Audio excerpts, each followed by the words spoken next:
kita membuka dalam satu bagian firman Tuhan di dalam Lukas pasal 15. Saya sangat senang hari-hari ini pada waktu saya membaca firman Tuhan ini, ada satu kekuatan, ada pewahyuan yang daripada Tuhan yang menggerakkan saya untuk membawa kita mempelajari bersama-sama kebenaran firman Tuhan ini. Sekali lagi, dalam Lukas pasalnya yang ke-15, kita akan membaca di dalam ayatnya yang ke-11 hingga ayatnya yang ke-32. Lukas pasal 15 ayatnya yang ke-11 hingga ayatnya yang ke-32.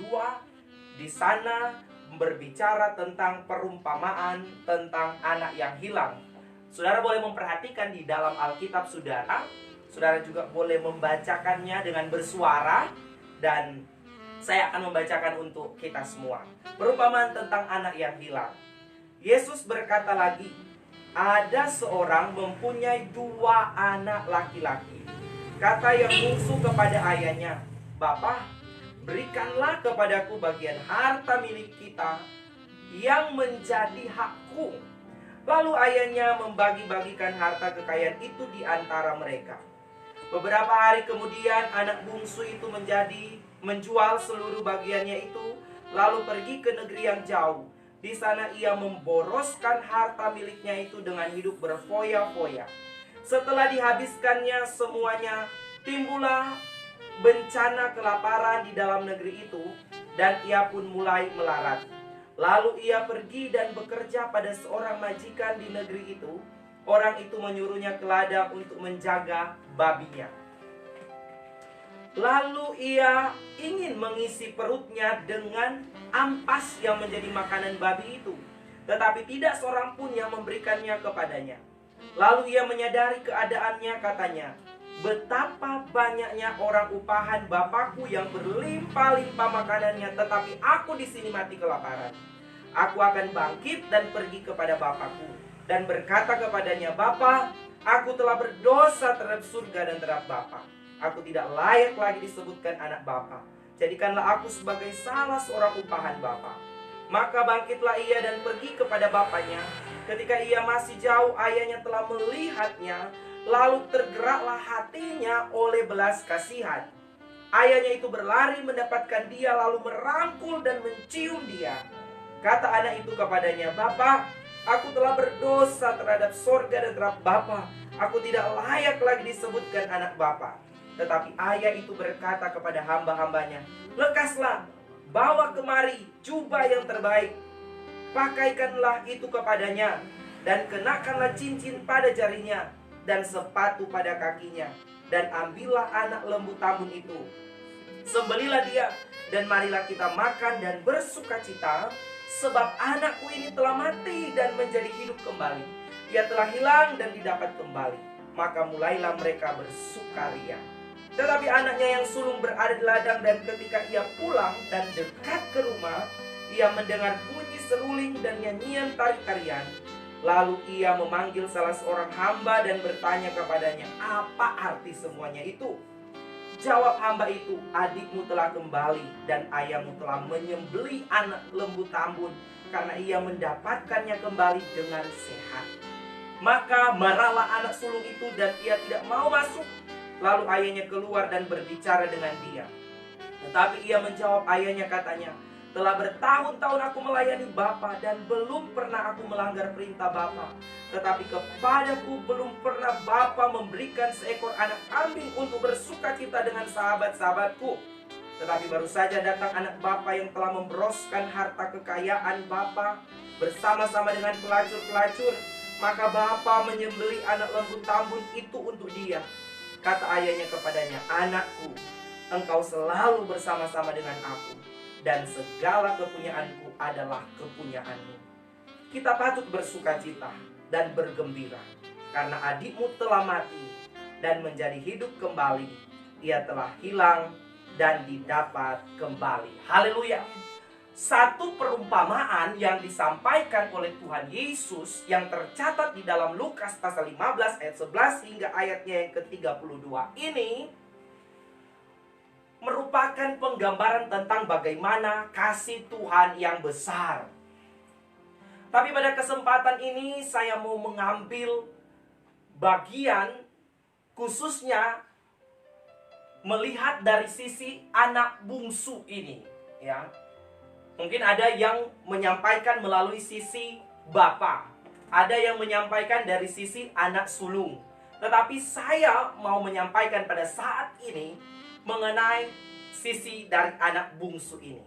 Karena itu kita mau belajar pada kesempatan hari ini perenungan firman tentang pelajaran dari si bungsu. Ya, pelajaran dari si bungsu. Saudara, Bapak Ibu sekalian dimanapun kita berada, kita tahu bahwa hidup kita ini, sepanjang kita hidup, kita terus belajar. Makanya ada istilah long life education atau belajar seumur hidup, ya. Jadi kita terus belajar. Peristiwa-peristiwa yang terjadi di sekeliling kita, ya, mau itu baik ataupun buruk, segala keadaan, bahkan orang-orang, perilaku, tabiat, keberadaan mereka juga bisa menjadi pelajaran dalam kehidupan kita. Termasuk kebenaran firman Tuhan, tokoh-tokoh Alkitab, peristiwa-peristiwa, perumpamaan-perumpamaan, kisah-kisah yang dicatat dalam kebenaran firman Tuhan, itu juga merupakan pelajaran bagi kehidupan kita. Untuk apa? Untuk kita memahami apa yang menjadi kehendak Tuhan dalam hidup kita dan apa yang harus kita lakukan di hari-hari ini.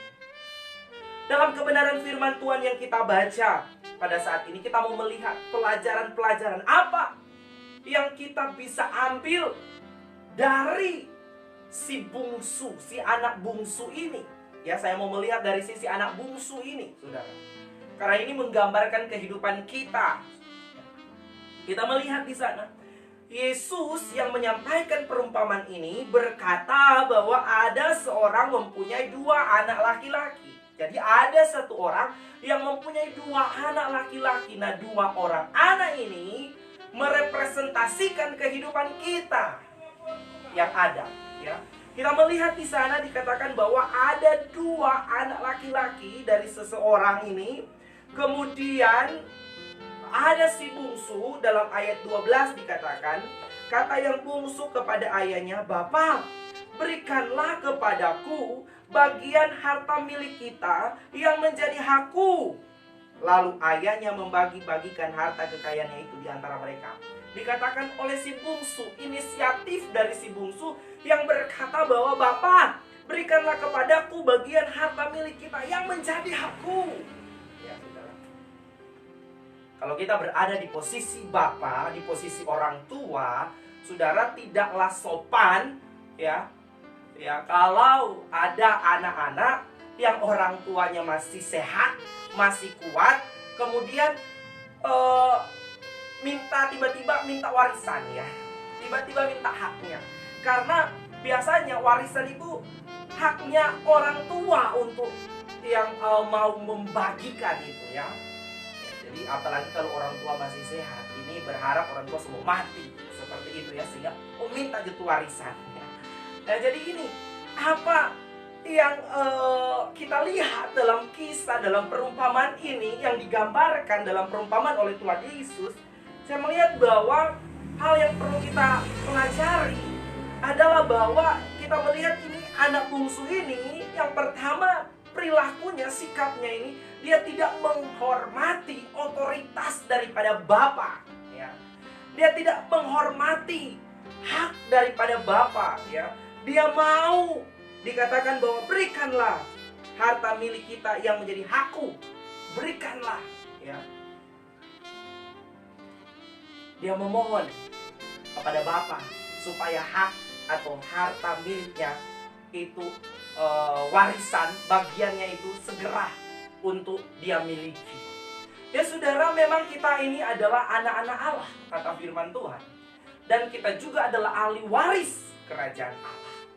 Ada warisan-warisan, ada janji-janji Tuhan dalam kebenaran firman Tuhan yang diberikan kepada setiap kita sebagai anak-anak Allah. Pada waktu kita percaya menerima Tuhan Yesus, kita dijadikan anak-anak Allah, ya. Karena itu kita juga adalah ahli waris. Namun kita melihat bahwa kita perlu menghargai, menghormati otoritas daripada Bapa kita. Ya, ada begitu banyak kita sebagai orang percaya, ya, kita berada pada posisi seperti anak bungsu ini. Ya, kita meminta dan meminta hak kita, warisan kita, semua janji-janji Tuhan, semua yang disampaikan, dinyatakan oleh kebenaran firman Tuhan. Mungkin saudara meminta kesembuhan, saudara meminta supaya saudara diberkati, saudara meminta supaya perjalanan hidup saudara mendapatkan penyertaan dan perlindungan, ya. Segala sesuatu yang baik, yang bersifat materi, kita minta kepada Tuhan, ya. Berikan warisan, berikan kesembuhan. Tapi pertanyaannya saudara, tujuannya untuk apa? Karena kita mau melihat dari sisi anak bungsu ini, ya. Pertama, bahwa dia tidak menghormati otoritas Bapa. Kemudian kita melihat yang jelas, ya, namun di sana kalau dilihat dari sisi Bapa ini Bapa yang baik, ya, dia membagikan harta kekayaan itu. Jadi pada waktu si bungsu meminta hak atau warisan bagiannya, bukan cuma si bungsu yang dapat, ya, tapi si sulung juga, karena Bapa ini sudah membagi dengan adil. Jadi si sulung juga, ya, karena di situ dikatakan lalu ayahnya membagikan harta kekayaan itu di antara mereka, ya.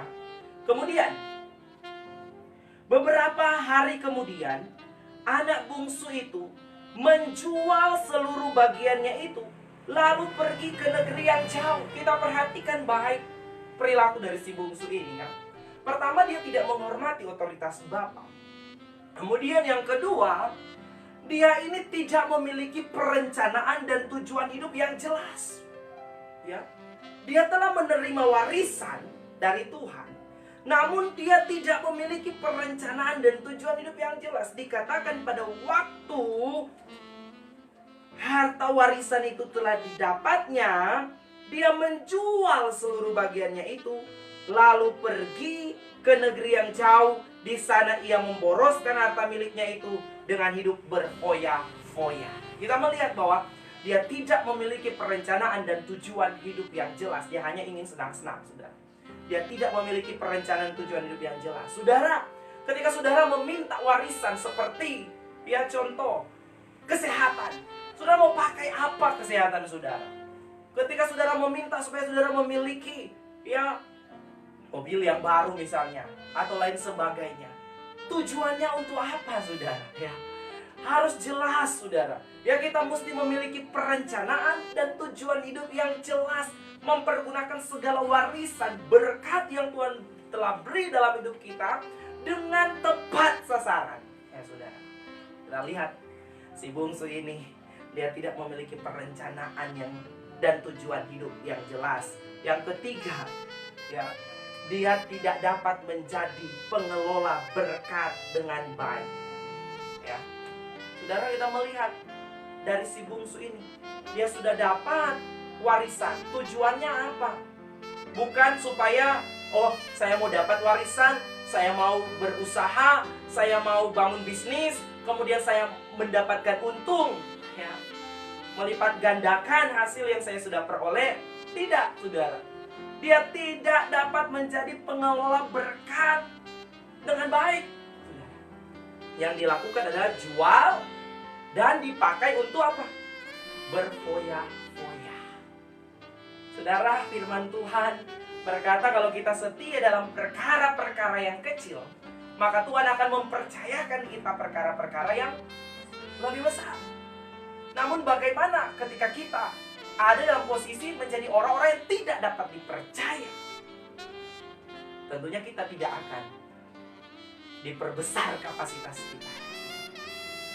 Jadi kemudian kita melihat juga kenapa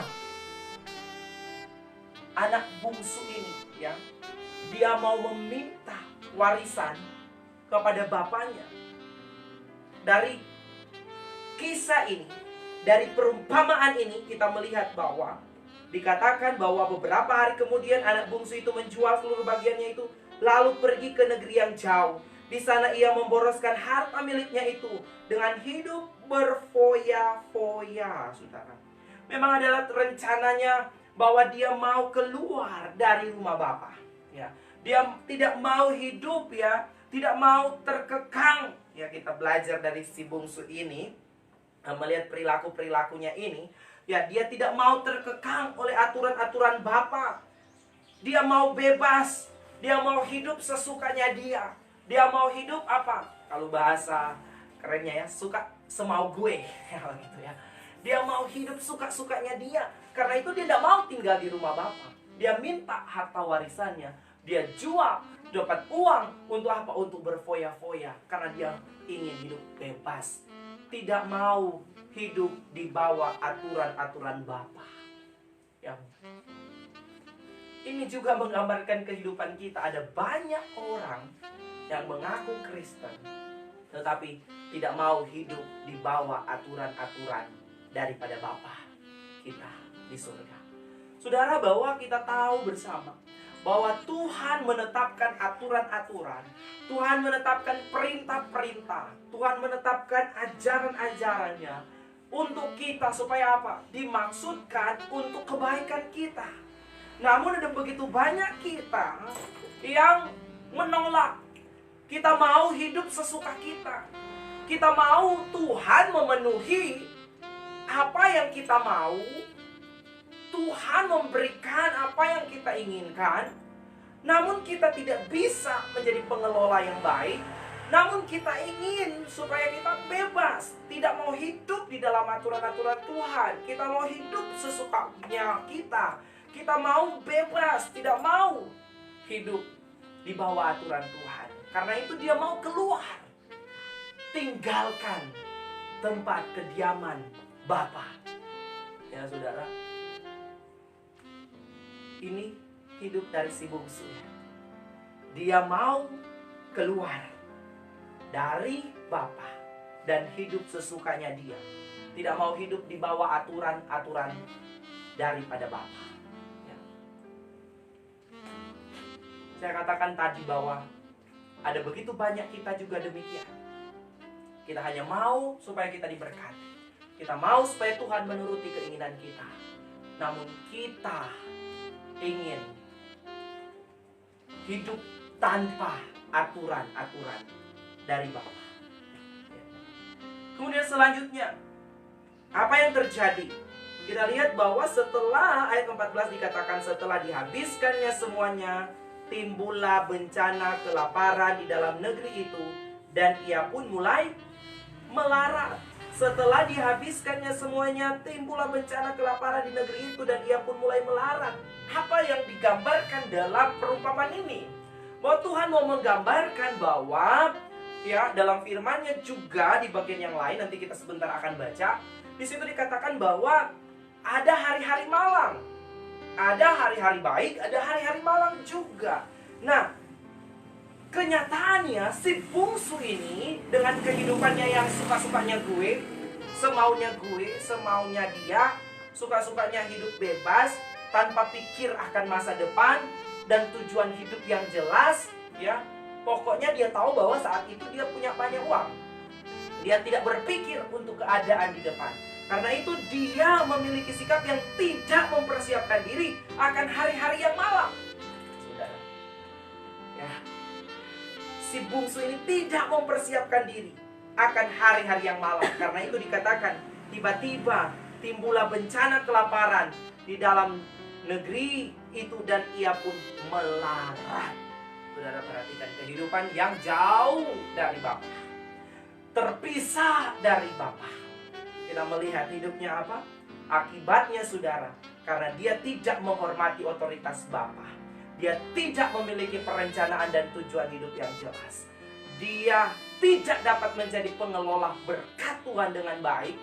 Dan dia tidak mau terkekang, mau hidup semaunya dia. Dia tidak mempersiapkan diri akan hari-hari yang malang. Akibatnya apa? Dikatakan firman Tuhan, dia menjadi melarat. Inilah gambaran kehidupan kita kalau kita ada dalam posisi seperti anak bungsu, di mana kita melakukan hal-hal seperti anak bungsu ini, maka kita akan menjadi melarat kehidupan kita. Dikatakan dia menjadi melarat, artinya apa? Dia terpuruk, bahkan digambarkan dalam firman Tuhan dikatakan dia terhilang, bahkan dikatakan dia mati. Ya, saudara, ini gambaran. Dalam perumpamaan yang disampaikan itu gambarannya siapa? Gambarannya itu kita. Tuhan Yesus memberikan perumpamaan ini, menggambarkan kehidupan kita yang kadang kala kita sebagai orang-orang yang sudah ada hubungan dengan Bapa, namun kita berperilaku seperti anak bungsu ini. Kita tidak menghormati otoritas Bapa. Kita tidak memiliki perencanaan dan tujuan hidup yang jelas. Kita tidak dapat menjadi pengelola berkat-berkat Tuhan dengan baik. Kita tidak mau hidup di bawah aturan-aturan Tuhan. Bahkan kita tidak mempersiapkan diri untuk hari-hari yang malang yang akan datang dalam kehidupan kita. Akhirnya apa? Kita menjadi sama seperti anak bungsu ini. Hidup melarat, terpuruk, terhilang, bahkan digambarkan mati. Walaupun dia masih hidup seperti itu, tapi gambaran mati di sini juga seperti kehidupan rohani kita yang mati karena terpisah dari Bapa. Amin. Ini gambaran supaya apa? Menjadi peringatan bagi kita semua. Saudara, ini yang menyebabkan dia akhirnya apa? Melarat, terpuruk, terhilang, dan mati. Yohanes 15 ayat 5 dan 6 dikatakan di sana.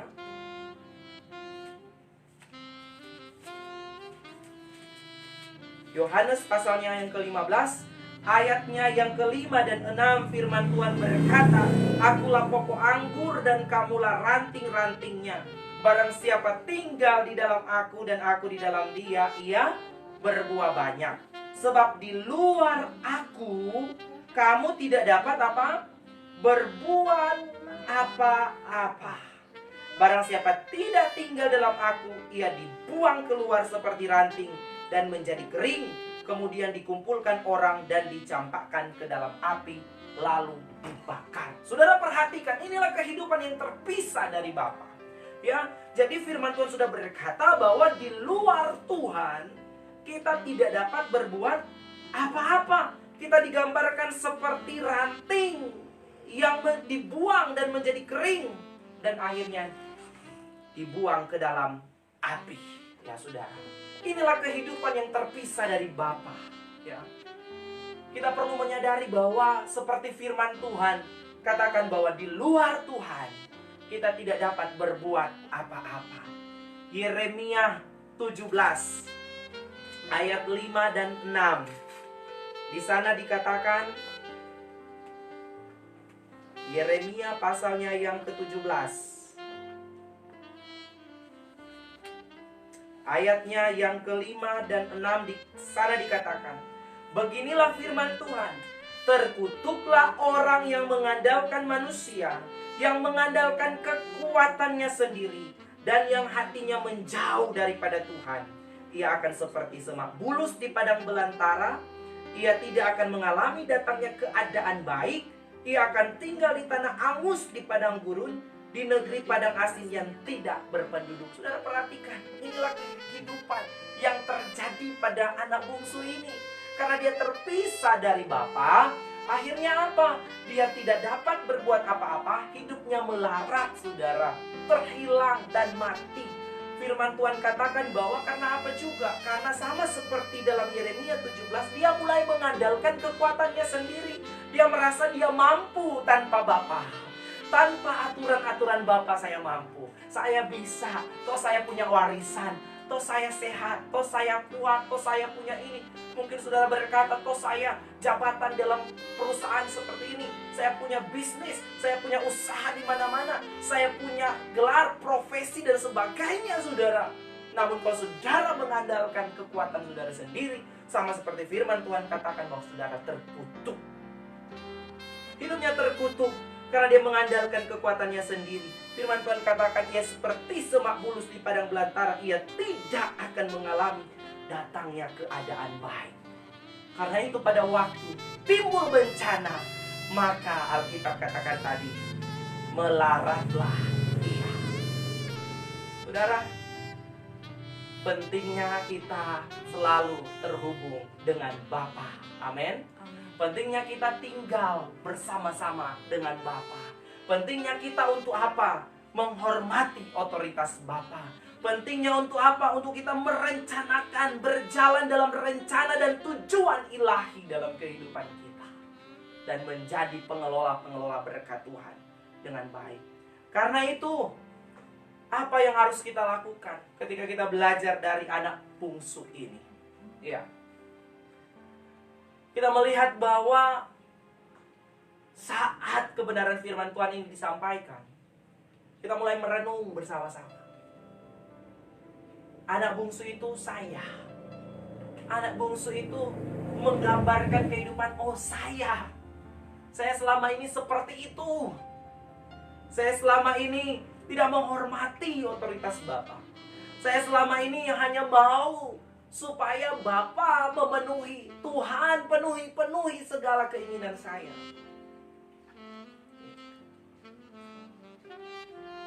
Namun kita tidak bisa menjadi pengelola berkat Tuhan dengan baik. Kita hanya mau hidup sesuka-sukanya kita, tidak mau hidup dalam aturannya Tuhan. Dan kita tidak mempersiapkan diri untuk menghadapi hari-hari yang buruk. Apa yang harus kita lakukan? Yang pertama, yang saya catat, kalau anak bungsu itu tidak menghormati otoritas Bapa, supaya kita bisa mengalami segala hal yang baik yang datangnya dari Tuhan, maka lawan dari tidak menghormati otoritas, kita harus tunduk pada Tuhan. Amin. Kita harus tunduk pada Tuhan.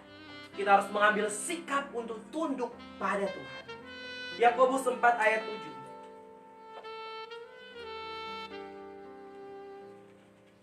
Yakobus 4 ayatnya yang ke-7, firman Tuhan berkata di sana, karena itu tunduklah kepada Allah dan lawanlah iblis, maka ia akan lari daripadamu. Amin. Saudara, muncul pikiran-pikiran yang mau untuk keluar, tidak menghargai otoritas Bapa, maka kita harus mengambil sikap untuk tunduk lawan iblis supaya dia lari dan kita tidak terbawa, terseret dalam strategi daripada kuasa iblis yang mau membuat kita hidup melarat, membuat kita terpuruk, membuat kita terhilang, dan akhirnya membuat kita mati.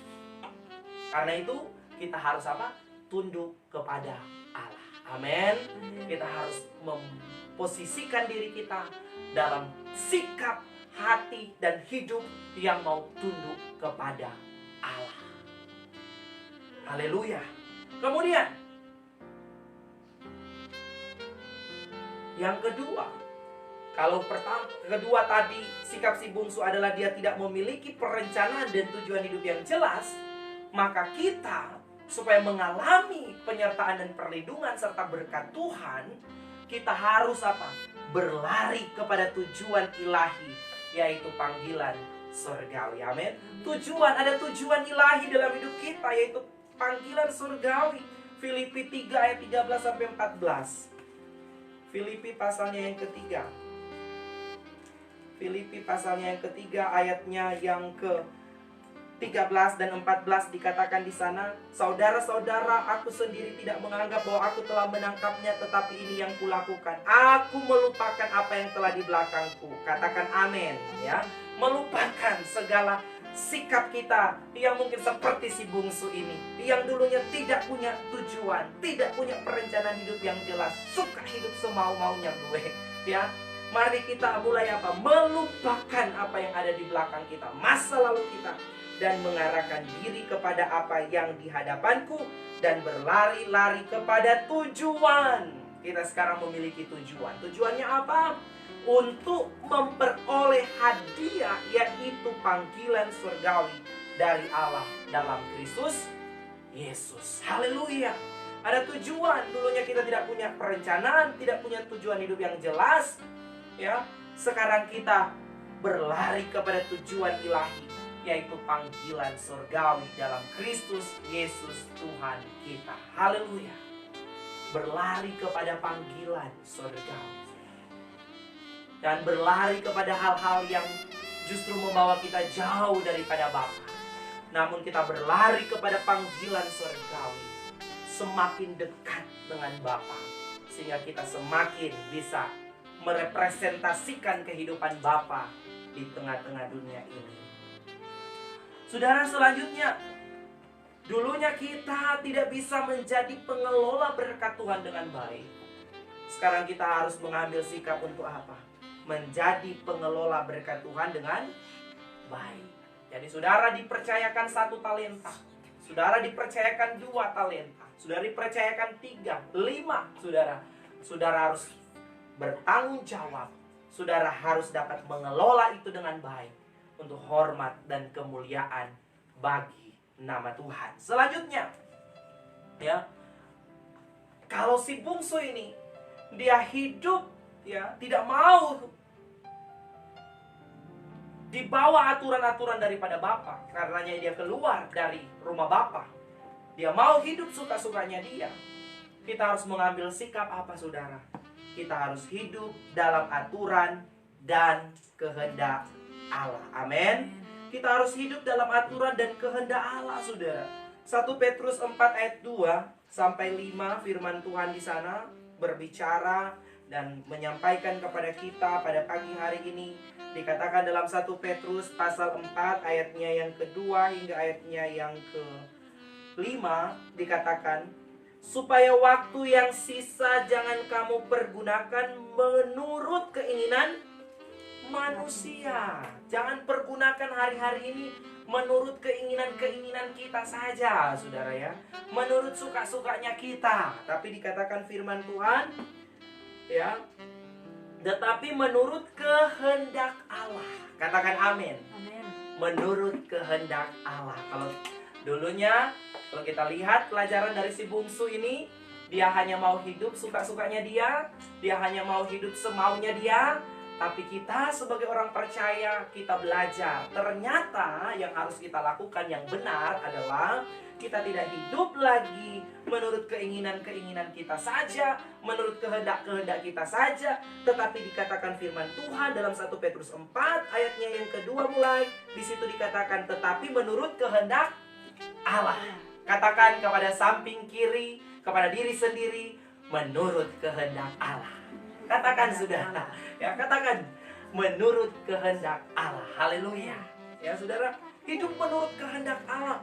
Kemudian selanjutnya ayat ini berkata, sebab telah cukup banyak waktu kamu pergunakan untuk melakukan kehendak orang-orang yang tidak mengenal Allah. So cukup banyak waktu, kata, dipakai untuk apa? Untuk melakukan kehendak orang-orang yang apa? Yang tidak mengenal Allah. So cukup, so boleh, ya. Kalau bahasanya orang, so boleh, ya. So boleh sekarang, ya. Kalau orang belajar dan pelajari ini kisah anak bungsu, untung dia sadar, ya, saudara. Dia sadar dan dia kembali ke rumah Bapa, ya. Tapi kalau kita mau pelajari juga ini dalam ayat yang kita baca ini, dibilang sudah telah banyak waktu, telah cukup banyak waktu kamu pergunakan untuk melakukan kehendak orang-orang yang tidak mengenal Allah, ya. So cukup banyak waktu, so boleh sekarang. Bapak ibu saudara sekalian, yang dulunya orang hidupnya cuma menurut keinginan-keinginan hatinya orang, menurut suka-sukanya orang, so boleh, ya. So boleh sekarang orang, mari hidup menurut apa? Kehendak Allah. Selanjutnya dikatakan apa situ? Ya. Kehendak orang-orang yang tidak mengenal Allah. Apa? Hidup seperti apa? Ya, saudara, yang dikatakan hidup menurut kehendak orang-orang yang tidak mengenal Allah. Dikatakan di sana, kamu telah hidup dalam apa? Rupa-rupa hawa nafsu, keinginan. Apalagi? Mari saudara boleh baca, ya, baca dengan bersuara ayat ini, ya. Saudara boleh buka di Alkitab supaya dengan jelas saudara bisa baca. Ini firman Tuhan yang katakan bahwa sudah cukup banyak waktu kita pakai hari-hari ini untuk melakukan kehendak orang-orang yang apa? Yang tidak mengenal Allah, yaitu hidup dalam apa? Hawa nafsu, keinginan, kemudian apa lagi? kemabukan. Jadi jangan anggap enteng, jangan anggap biasa ini saudara, dikatakan hidup dalam kemabukan, apalagi pesta pora, perjamuan minum, ya saudara, dan penyembahan berhala yang terlarang, saudara. Alkitab berkata ini terlarang, saudara, tapi orang baking. Banyak waktu terlalu pakai untuk itu, saudara. Tapi Tuhan bilang, so cukup. Ya. Sekarang orang mau hidup dalam kehendak Allah. Seperti orang hidup, nyanda apa? Nyanda melarat, nyanda apa? Nyanda terpuruk, nyanda terhilang, dan mati, saudara. Dikatakan bahwa sudah saatnya, ya. Dikatakan dalam ayat 4, sebab itu mereka heran. Ya. Dorang akan jadi heran. Ya. Pada waktu saudara dengar firman ini, kemudian saudara mengambil keputusan untuk taat menurut kehendak Allah, maka ayat 4 akan berlaku dalam hidup saudara. Firman Tuhan katakan, sebab itu mereka akan heran. Orang yang tadinya tidak mengenal Allah, yang saudara turut dalam bagian di dalam kehidupan seperti itu, dorang akan jadi heran. Karena firman Tuhan dalam ayat 4 bilang apa? Sebab itu mereka heran bahwa kamu tidak turut mencemplungkan diri bersama-sama mereka di dalam kubangan ketidaksenonohan yang sama, dan mereka memfitnah kamu. Persiapkan diri saudara. Waktu saudara mengambil keputusan untuk berhenti hidup menurut kehendak sendiri, hidup menurut orang-orang yang tidak mengenal Allah, maka dorang akan jadi heran. Siapa dia senada gabung dengan orang, siapa dia senada hidup sama dengan orang, dan akan ada fitnah. Mungkin saudara akan dikatakan suci dan sebagainya, saudara. Tapi kalau saudara hidup dalam kehendak Allah, selanjutnya dikatakan ayat 5, tetapi mereka harus memberi pertanggungjawaban kepada Dia yang telah siap sedia menghakimi orang yang hidup dan yang mati. Katakan amin. Haleluya. Saudara, orang-orang yang masih tetap hidup dengan keinginannya sendiri, orang-orang yang masih tetap hidup di dalam rupa-rupa hal yang tadi, ya, nafsu, keinginan, kemabukan, pesta pora, perjamuan minum, penyembahan berhala yang terlarang, Alkitab berkata dalam ayat 5 dalam 1 Petrus pasal 4 dikatakan, tetapi mereka harus memberi pertanggungan jawab kepada Dia yang telah siap sedia menghakimi orang yang hidup dan yang mati. Ini firman Tuhan, Bapak Ibu Saudara sekalian. Saya sampaikan bagi kita harus mengambil sikap untuk hidup dalam aturan dan kehendak Bapa. Amin. Saudara, 1 Yohanes 2 ayat 17. 1 Yohanes pasal 2 ayatnya yang ke-17, firman Tuhan berkata di sana apa? Dan dunia ini sedang lenyap dengan keinginannya, tetapi orang yang melakukan kehendak Allah tetap hidup selama-lamanya. Katakan amin. Dunia ini sedang lenyap, saudara, dengan keinginannya. Tadi ada keinginan-keinginan, ya, saudara, sedang lenyap. Namun yang akan tetap hidup selama-lamanya adalah apa, saudara? Orang-orang yang apa? Hidup dalam melakukan kehendak Allah. Amin. Jadi kalau saudara mau hidup selama-lamanya, mari melakukan kehendak Allah. Sebab firman Tuhan berkata dalam Matius 7 ayat 21. Saudara harus ingat terus, Matius 7 ayat 21 berkata firman Tuhan. Dikatakan di sana apa? Bukan setiap orang yang berseru kepadaku Tuhan, Tuhan akan masuk ke dalam kerajaan sorga, melainkan dia yang apa? Melakukan kehendak Bapakku yang di sorga. Bisa saja kita ada sama-sama di rumah Bapa, tapi ada dalam dua anak ini, ya. Kita ada di posisi anak bungsu. Sudah. Ya, kita ada di rumah Bapa, tapi kita berperilaku seperti anak bungsu, yang sebenarnya kita tidak mau hidup melakukan kehendak Bapa. Kita mau keluar, terpisah daripada Bapa. Dan ingat, hidup yang terpisah daripada Bapa, apa yang terjadi, saudara? Di luar Tuhan, di luar aku, kamu tidak bisa berbuat apa-apa. Amin. Ya, kemudian kalau kita andalkan kekuatan kita sendiri, andalkan manusia, kita terkutuk. Itu kehidupan orang-orang yang keluar daripada Bapa, yaitu hidupnya melarat, terpuruk, hilang, dan mati. Nah, saudara, jadi mari, karena bukan setiap orang yang berseru kepadaku Tuhan, Tuhan akan masuk ke dalam kerajaan surga. Kalau saudara tidak melakukan kehendak Bapa, Alkitab berkata saudara juga tidak akan masuk dalam kerajaan surga. Jadi bukan hanya dengan mulut, tetapi mari kita mau benar-benar, saya katakan tadi, hidup ini adalah belajar. Perjalanan hidup kita selalu belajar. Belajar untuk apa sebagai orang percaya? Belajar untuk melakukan kehendak Allah. Katakan amin. Belajar untuk melakukan kehendak Allah. Ya, dulunya tukang bamabo, sekarang ketika kita mau melakukan kehendak Allah, kita berhenti, kita mau ikut kehendak Allah. Ya. Dulunya hidup dalam penyembahan berhala, suka percaya dukun-dukun, suka pergi kepada orang-orang pintar, orang-orang kuat, suka pegang opok-opok dan sebagainya. Ya, punya pegangan-pegangan. Sekarang saya mau mengikuti kehendak Allah, melakukan kehendak Allah, meninggalkan semuanya dan hidup menurut kehendak Allah. Amin. Karena ingat tadi bahwa kita akan memberi pertanggungjawaban kepada Dia. Haleluya, haleluya. Tuhan akan membuka mata hati kita. Tuhan akan menerangi kita dengan firman-Nya, supaya mata hati kita tercelik pada waktu kita belajar firman Tuhan. Selanjutnya saudara, mari kita persiapkan diri. Kalau tadi anak bungsu ini, dia tidak mempersiapkan diri akan hari-hari yang malang. Tiba-tiba ada hari bencana dan dikatakan, maka melaratlah dia. Ya saudara, karena tidak mempersiapkan diri. Ya. Namun ketika kita mempersiapkan diri, ya, kita tidak sama seperti anak bungsu tadi yang tidak mempersiapkan diri. Berarti kita harus mengambil sikap apa? Mari persiapkan diri untuk menghadapi hari-hari yang malang. Pengkhotbah 7 ayat 14 berkata. Pengkhotbah pasalnya yang ke-7 ayat yang ke-14, firman Tuhan berkata di sana, pada hari mujur bergembiralah. Ya, jangan suka. Ya, jadi jangan sama seperti anak bungsu tadi, hidup semaunya gue. Oh, dia pikir hari ini hari bergembira terus. Hari apa? Hari aman-aman, hari damai terus, tidak ada hari-hari yang malang. Ya, dapat doi, habis percuma, seperti itu ya, saudara. Tidak bisa menjadi pengelola berkat dengan baik. Ya, saudara, bijak-bijak. Karena itu dikatakan di dalam Pengkhotbah 7 ayat 14, pada hari mujur, firman Tuhan sudah memperingatkannya, pada hari mujur bergembiralah. Tapi apa? Tapi pada hari malang ingatlah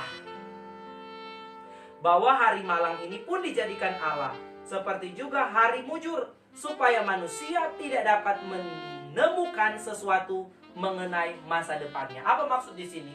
Supaya apa? Kita sadar bahwa ada hari mujur, ada hari malang. Artinya kita harus mempersiapkan diri, karena kita tidak tahu apa yang akan terjadi di depan. Jadi pada waktu kita menerima berkat, kelolalah berkat itu dengan baik. Karena tidak tahu ya, ada hari mujur, ada hari malang. Selanjutnya dikatakan di dalam Pengkhotbah 12 ayat 1. Masih dalam kitab Pengkhotbah 12 ayat 1 dikatakan, ingatlah akan penciptamu pada masa mudamu sebelum tiba hari-hari yang malang. Berarti memang ada hari-hari yang malang ya. Hari-hari yang malang dan mendekat tahun-tahun yang kau katakan tidak ada kesenangan bagiku di dalamnya. Jadi saudara harus mempersiapkan diri, karena memang pada kenyataannya ada hari-hari malang. Ya. Namun ketika kita mempersiapkan diri, ya, kita tunduk pada Allah, kita terus berada pada tujuan ilahi, yaitu panggilan surgawi, kita dapat menjadi pengelola berkat dengan baik. Kita hidup dalam aturan dan kehendak Allah, ya, maka kita mampu melewati semuanya. Saudara, jangan tunggu sama seperti anak bungsu ini ya. Nanti hidup melarat, nanti hidup terpuruk, nanti terhilang, mati secara rohani, baru akhirnya orang, aduh, ternyata di rumah Bapak itu, banyak makan di sana, banyak makanan. Ya, kita tidak perlu seperti ini, melarat, terpuruk, ya. Jadi budak, ya. Mau makan pun dari ampas babi tidak diberikan. Dikatakan itu gambaran yang memang sudah terpuruk, hina, hidup di luar daripada Bapa. Ya. Saudara, apakah kita mau seperti itu dulu? Tentunya tidak. kita mengalami pemeliharaan Tuhan. Yeremia 17, kembali kita baca di Yeremia pasalnya yang ke-17, ayatnya yang ke-7 dan ayatnya yang ke-8 dikatakan, diberkatilah orang yang mengandalkan Tuhan, yang menaruh harapannya pada Tuhan.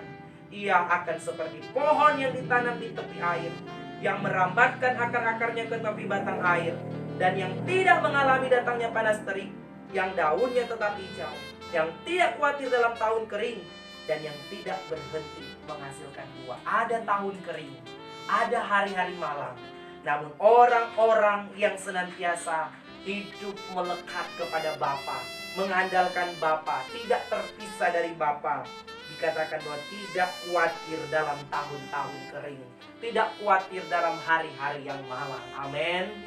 Karena itu pelajaran dari si bungsu ini mengajarkan kita, mari kembali untuk kita hidup tunduk kepada Allah. Amin. Hargai otoritas Tuhan atas hidup kita, dan mari kita berjalan dalam tujuan ilahi, yaitu panggilan surgawi. Mari kita hidup di dalam aturan dan kehendak Tuhan. Mari kita terus mempersiapkan diri menghadapi segala musim dalam kehidupan kita. Tuhan Yesus memberkati Bapak Ibu Saudara sekalian dimanapun berada. Saya berdoa supaya Tuhan akan membuka mata iman saudara, mata rohani saudara. Saudara yang mungkin saat ini berada pada posisi seperti anak bungsu ini. Saudara mungkin yang selama ini sudah terlalu lama, kata firman Tuhan, sudah terlalu cukup banyak waktu saudara habiskan untuk mengikuti kehendak sendiri dan mengikuti orang-orang yang tidak mengenal Allah. Seboleh ya, sekarang mari kembali tunduk kepada Allah, lawan iblis, maka ia akan lari daripadamu. Engkau punya kuasa, engkau adalah anak-anak Allah, engkau akan diberkati oleh Allah ketika engkau hidup di dalam kehendak Allah. Haleluya, haleluya. Mari saudara, kita yang ada di tempat ini maupun saudara yang ada di rumah, dimanapun saudara berada saat ini, yang sedang menyaksikan firman Tuhan ini, yang sedang bersama-sama mendengar, belajar dari firman Tuhan ini, mari saudara menyatukan hati pada waktu Roh Kudus berbicara dalam hidupmu. Maka buka hatimu, izinkan kuasa Tuhan untuk menjamah dan melawat hidupmu. Mari kita naikkan satu pujian sebagai ungkapan hati kita bahwa hanya Tuhan Yesus yang terutama dalam hidup kita. Mari kita nyanyikan pujian ini, dan saya akan berdoa untuk kita semua. Yang terutama di dalam hidup ini, meninggikan nama Yesus. Amin Tuhan. Yang terutama di dalam hidup ini, memuliakan namanya. Haleluya, haleluya. Saya mau cinta Yesus. Haleluya, haleluya.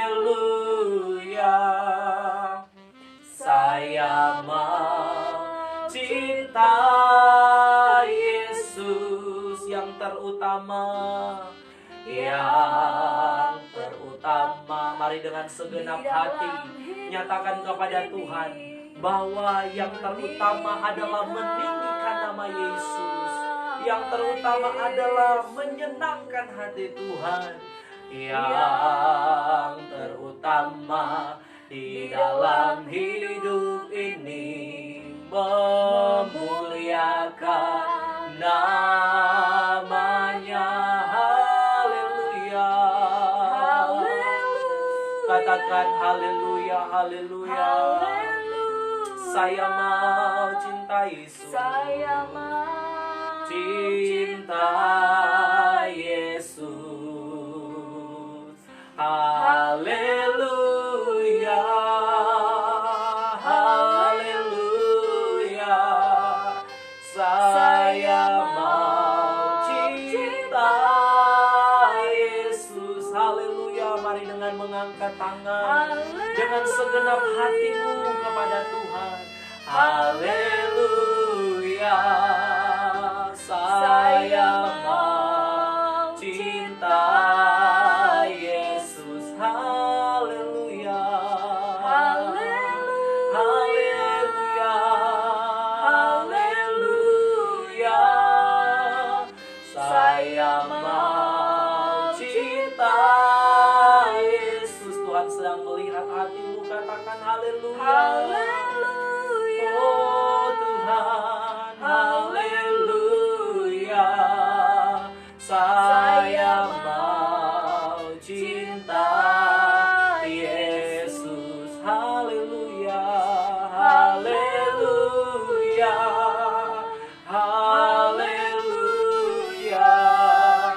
saya mau cinta. Tuhan mau mendengar dari perkataan yang lahir dari hatimu, katakan haleluya, haleluya, saya mau. Nyatakan ini sebagai komitmenmu. Tuhan, aku sekarang mau hidup menurut kehendak-Mu. Aku mau Tuhan cinta Engkau selama-lamanya. Haleluya, saya mau cinta Yesus. Saya mau cinta Yesus. Saya mau cinta Kau Yesus. Haleluya, cinta Yesus.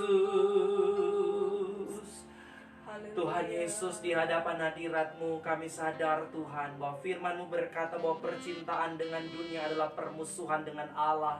Oleh karena itu Bapa, kami mau cinta Engkau. Kami mau tunduk pada kehendak-Mu Bapa. Biarlah firman-Mu yang datang bagi kami. Kami Tuhan dengan penuh kesadaran Tuhan, gambaran daripada anak bungsu ini adalah gambaran kehidupan kami Tuhan. Kadangkala kami tidak mau tunduk pada otoritas Tuhan. Kadangkala kami tidak mau Tuhan berjalan dalam aturan-aturan dan kehendak Tuhan. Kami mau berjalan dengan keinginan dan rencana-rencana kami sendiri. Kami mau terpisah daripada Tuhan. Namun kami tahu bahwa hidup yang terpisah daripada Tuhan, di luar Tuhan itu kami tidak bisa berbuat apa-apa. Bahkan kami seperti gambaran ranting yang tidak berbuah, yang kering dan airnya akan dibakar dalam api. Karena itu Bapa, ketika kami pun mengandalkan kekuatan kami sendiri, mengandalkan kekuatan manusia, mengandalkan segala yang kami miliki, maka kami menjadi orang-orang yang terkutuk kata firman Tuhan. Namun kami menjadi orang-orang yang diberkati ketika kami hidup mengandalkan Tuhan dan tunduk kepada kehendak Allah. Kami diberikan kemampuan, kekuatan untuk dapat melawan kuasa iblis ketika kami hidup dalam ketundukan kepada Allah. Terima kasih Bapa, terima kasih Tuhan buat firman-Mu yang datang bagi kami. Siapapun kami, dimanapun kami berada, apapun profesi kami, latar belakang kehidupan kami saat ini, ketika firman-Mu datang Tuhan, biarlah Tuhan menjamah, Tuhan memulihkan, Tuhan melepaskan, Tuhan membebaskan, Tuhan mengampuni kami. Sehingga Tuhan, kami kembali kepada hubungan yang intim dengan Bapa. Kami ada terhubung dengan Bapa. Kami mengalami segala pemeliharaan dan penyediaan Bapa. Dan kami bisa menjadi orang-orang yang dapat mengelola berkat Tuhan dengan baik. Dan selalu Tuhan mewujud nyatakan kehidupan yang menjadi Allah Tuhan di tengah-tengah dunia ini. Berkati setiap kami, apapun pergumulan kami yang melatar belakangi kehidupan kami jauh daripada Tuhan. Engkau ubahkan kami. Kami datang kepada Tuhan, kami kembali kepada Bapa. Karena kami percaya bahwa hanya di dalam keterhubungan dengan Bapa, kami akan mengalami segala pemeliharaan daripada Bapa. Terima kasih Bapa yang baik, Engkau Allah yang luar biasa. Ampuni segala dosa, kekurangan, keterbatasan, kelalaian kami manusia dalam menjalani kehidupan yang berkenan kepadamu Tuhan. Kami percaya Tuhan anugerah berkat, kemurahan, kebaikan Tuhan menyertai kehidupan kami. Sehingga kami boleh keluar dari segala keterpurukan kami. kemelaratan hidup kami, keterhilangan, bahkan kematian rohani kami boleh kembali mengambil keputusan untuk datang kepada Bapa dan melakukan sepenuhnya kehendak Bapa dalam hidup kami. Terpujilah nama Tuhan kekal selama-lamanya. Kami sudah berdoa dan hamba-Mu memberkati setiap kami. Diberkatilah setiap kami yang sudah mendengar kebenaran firman Tuhan. Jadikan kami pelaku-pelaku firman Allah, sehingga kami layak untuk menerima bagian kemuliaan kerajaan surga yang Engkau janjikan dalam kehidupan kami. Dalam nama Tuhan Yesus. Haleluya. Amin. Saya percaya kita semua telah diberkati oleh Tuhan. Dan mari kita tetap hidup di dalam melakukan kehendak Bapa. Haleluya.